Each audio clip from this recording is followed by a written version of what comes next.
Well, hello guys, welcome back. Warning, this game contains male-male relationships, meaning gay, is suitable for adults only. Okay, support Rivals on Patreon. Yes, you should, because this is a freaking awesome game. And yes, it is gay! Now, what I'm going to tell you is this. From now until forever, YouTube is basically not going to be paying me. YouTube is taking away ads from so much stuff, and they're going to be taking it away from this because, one, it's a mature game, and two, it's gay, so it's not family friendly. YouTube can bite me.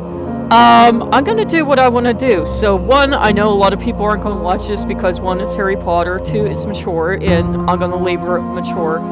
And, I'm not going to play it forever. I'm going to play about a half hour. I'm going to try to watch myself. And, it's not actually, like, loaded with content, even though this first part makes it look like it is. It's actually a beautifully written game. And when I do come to the mature content, like 3 or 4 plays in, if I play it 3 or 4 plays, I will, of course, skip over the actual content. And, because I don't want to lose my channel. And, go on. And it's actually, the actual mature content is actually not badly written. Believe me, I used to write mature content for adults, and it's actually not badly written. So, if you're an adult, it's well worth this spin. If you can watch mature things, welcome. If you can't, you shouldn't be watching this. Harry Potter and the Mysterious Thief. This is set after the novels. This is meant for adults to enjoy. This is not that kind of game. There is mature spice to it. It's more like chili with a little bit of spice. And yes, you can see who he falls in love with because Harry is being a total twat waffle. And that's the only way to describe it, so let's go. I fell on the floor. And I'm not going to try to sound English because I sound bloody stupid, that's why. My body got limp. I couldn't move at all. How reckless of you, Mr. Potter. How much courage did you have to muster to come here? Or should I say, how stupid one must be to do so? Well, I was just thinking of paying you a visit. But you have just made my job easier. I am grateful.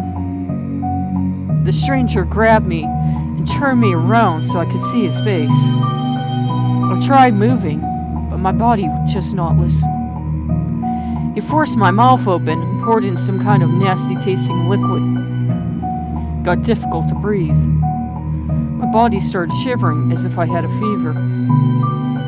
A thin wisp of translucent smoke seeped out of my chest. The stranger began harvesting it into a small vial without wasting a second. At that moment, it felt that I regained enough strength to open my mouth. What are you doing? Do not worry. I'm just taking something that is much more use to me than to you, Mr. Potter. No! Stop this! I tried to move, but still couldn't. You will not even notice that I have taken it. However, I just might be wrong and you will turn into nothing. He sneered and pushed a cork into the top of the vial. Of course, that's providing they find you in time. I felt a knife being thrust into my chest after these words. Good day to you. The stranger suddenly threw the vial on the floor, shattering it. The smoke that escaped filled the whole room. When it cleared, there was no one else in the room but me.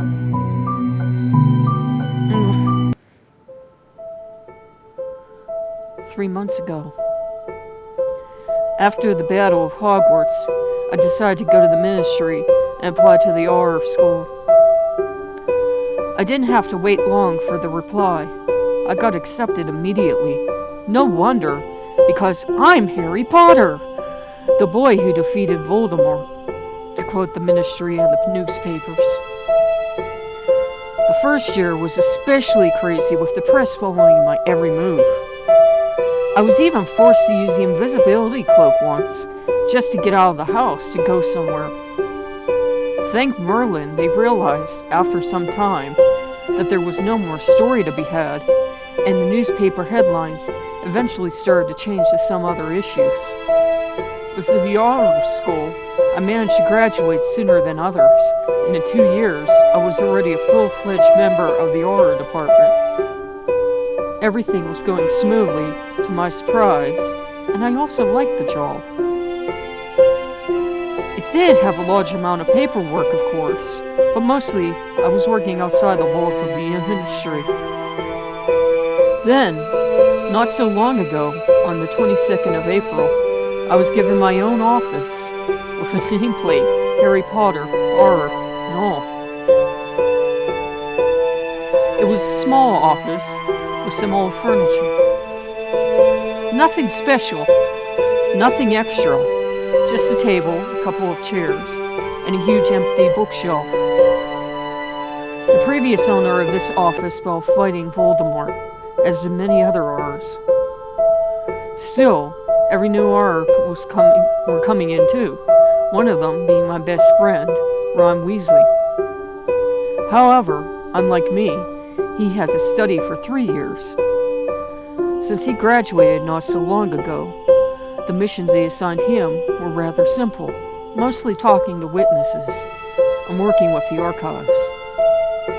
I got promoted a couple of times, and occasionally was sent to quite dangerous missions, dealing with what was left of Voldemort's followers. Usually, missions like these, I had some time to rest, by simply sorting papers. Some of the papers were denunciations, leading to warranted searches, so my colleagues and I had to visit the wizard in question and go through their potions, spellbooks, and other stuff. Just recently, I managed to successfully catch Sylvan, a Death Eater, in hiding, who'd been thought to be dead, meaning that I deserved some peace and quiet. I leaned back in the chair and let out a sigh of satisfaction. Suddenly, someone knocked at the door. "Come in." It was Ron. "Hey, Harry." Hey, Ron. "What's up?" "Nothing much. Yesterday, though, there was another denunciation paper sent to the department. It was anonymous." I sighed without satisfaction this time. "That's weird. What's in it?" Usually, wizards sign such letters with their real names, thinking that by doing so they would elevate themselves in the eyes of the ministry. It says that there are still some forbidden potion books left in the library of the Malfoy Manor. There's even a list attached. Really? Yep. And guess who's going to go deal with it? Well, since you've come to see me, I love the look on my face. Yup. What about you? I'm being sent to talk to some wizard who claims to be cursed and he's lost all of his luck or some bloody nonsense. Lucky you. My thoughts exactly. At least it's gonna save me some nerve cells. Here's the list. Ron gave me a small piece of parchment that had all the book titles and author names. Happy searching, Harry. And don't let the Malfoys get under your skin or anything. Easy for you to say. Ron left my office. Malfoys. I didn't even bother thinking about them since I last saw them in court. It seemed as if they managed to simply vanish right after being acquitted. Even the Daily Prophet had nothing on them. After a couple hours, my colleagues and I took off to Malfoy Manor on brooms. Ooh. The house itself was way less dark and gloomy than it had been some years back. Ron, Hermione, and I had been brought there for interrogation. It was surrounded by trees with a lush crown of leaves and well-groomed flower bushes. Contrary to my expectations, everything looked very friendly. We were just coming up to the door when it opened and a neat house elf in a clean pillowcase appeared in the doorway. I didn't expect that, given how Dobby looked when he came to me during my second year at Hogwarts. I thought the Malfoy elves were living in far worse conditions.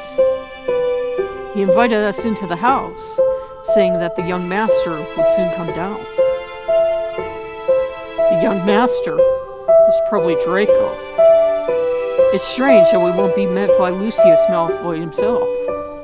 I looked around. The interior was very exquisite looking. I wasn't as impressed with it as the first time I had been here. Then again, hadn't been the time for exterior admiration. I always thought that the overall look of the rooms would be very gloomy and in black or green colors. In reality, the rooms looked bright and spacious, and despite the fact that green still dominated, it was complemented not by black, but silver color. I would assume that there had been some repairs and redecorations done recently. I doubt that the Malfoys are one of those families which would cherish memories of torture and murder that once took place in their home. Absorbed by my thoughts, I didn't even notice that the elf who'd met us had returned and was waiting patiently near the door. I came up to him. "Could you tell me, please, where are the young master's parents currently?" "Visiting relatives in France." Suddenly, there was a familiar voice behind my back. "Marty, you do not have to tell everything to strangers." The elf whined and started babbling nervously. I apologize, Master. I wasn't thinking straight." He bowed several times. So I turned, and there he was, with that smirk of his, Draco Malfoy in the flesh. For a couple of seconds, I got confused. I imagined that Malfoy might have changed during this time, but I didn't think he would change so much. I remembered him as a student who always needed some backup from his loyal followers. Now, there was a confident man standing in front of me.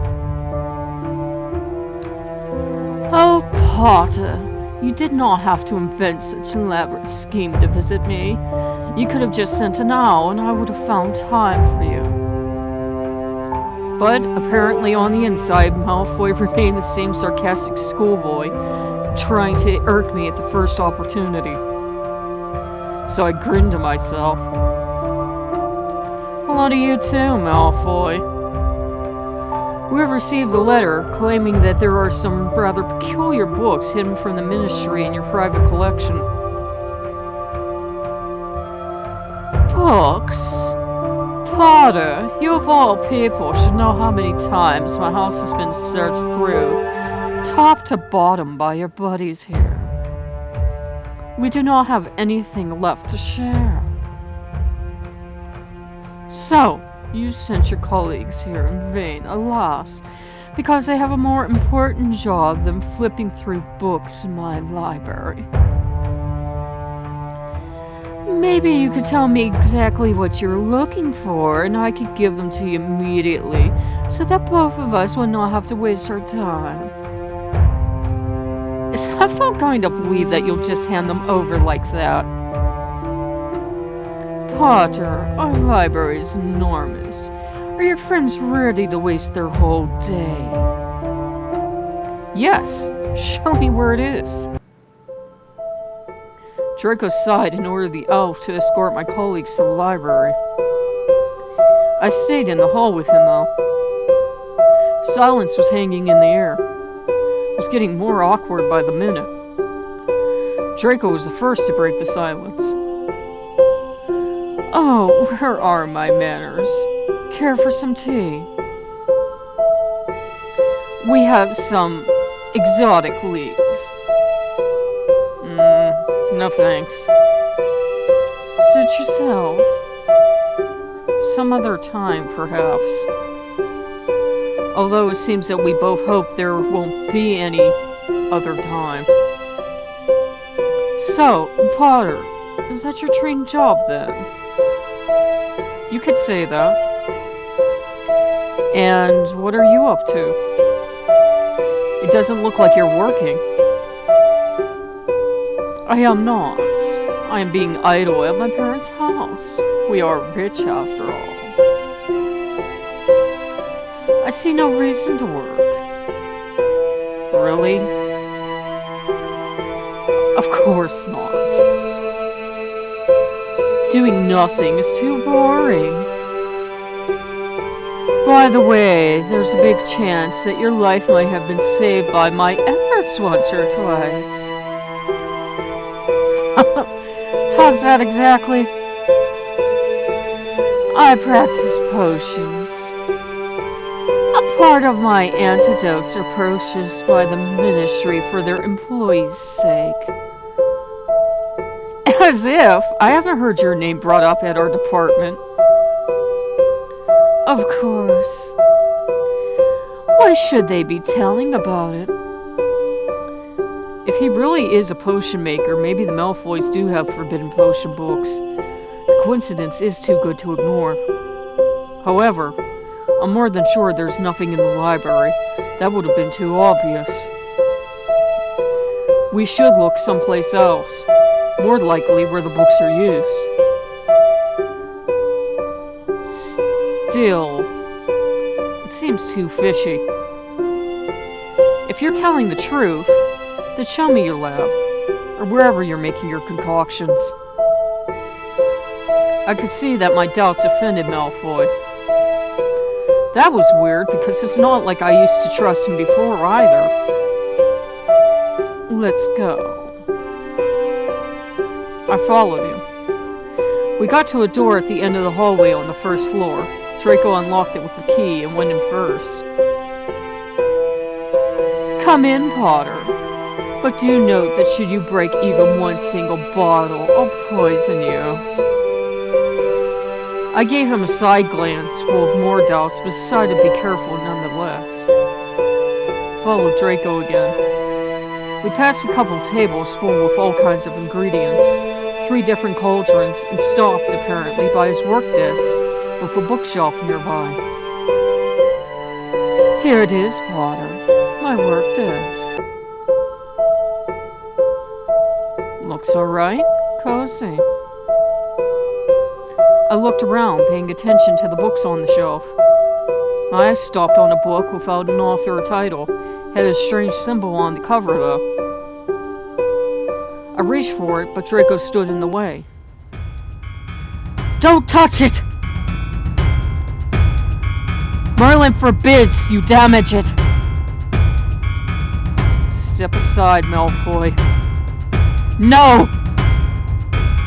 I have a search warrant for every room in the house, so appreciate my mercy that I'm investigating only the library. Good bluff there, confidence is key.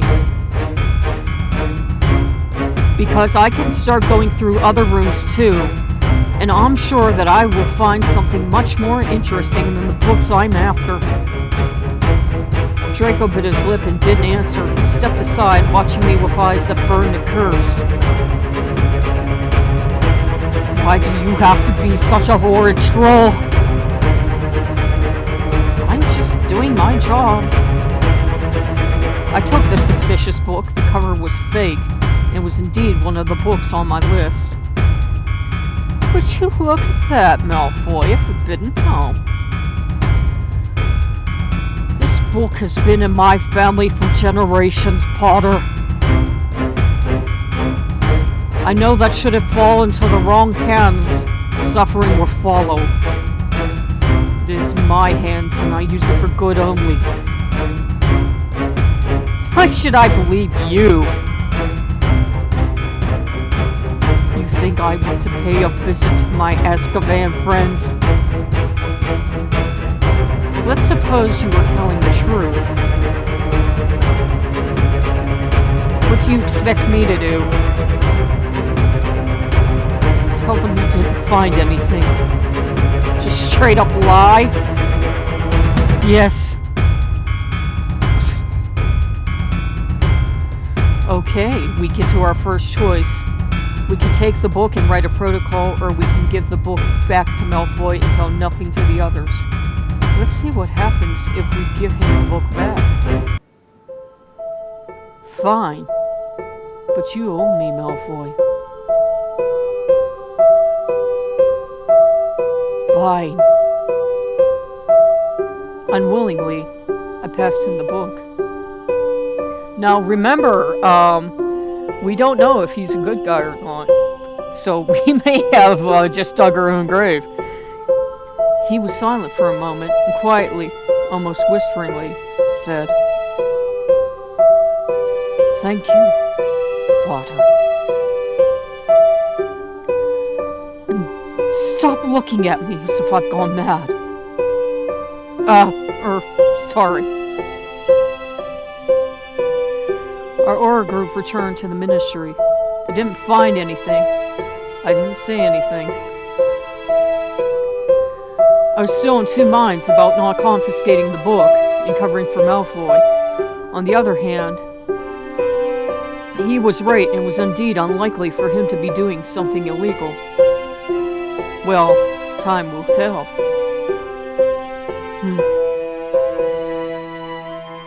A month passed. Okay, I'm gonna save it there because it goes on. Actually, I played it for an hour and a half and I didn't reach a save point. This is only part one. They put it together with a lot of love and care, and it does go on like an entire novel. If you remember getting the books as they came out, it goes on for quite a bit. So I'm going to save here.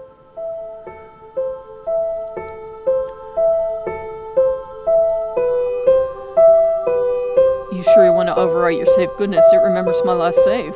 Okay, so yes, I want to save there. So I had played it for an hour and a half the first time. So we're going to save there, and I am just going to play this in bits and pieces. And as I come to inappropriate parts, I know where to stop, and they don't last too long. Skip over them and continue on, because it is a beautiful game, and it's more about one man falling in love with another man while he's working in the case, and it's not so much the love story, because he does fall in love, but if you fall in love and you never act on that love, well then, more's the pity. So it's sort of a love story, but it sort of isn't. It's kind of sad, is what it kind of is. So you'll see as it unwinds in time. So I will see you later. Bye-bye.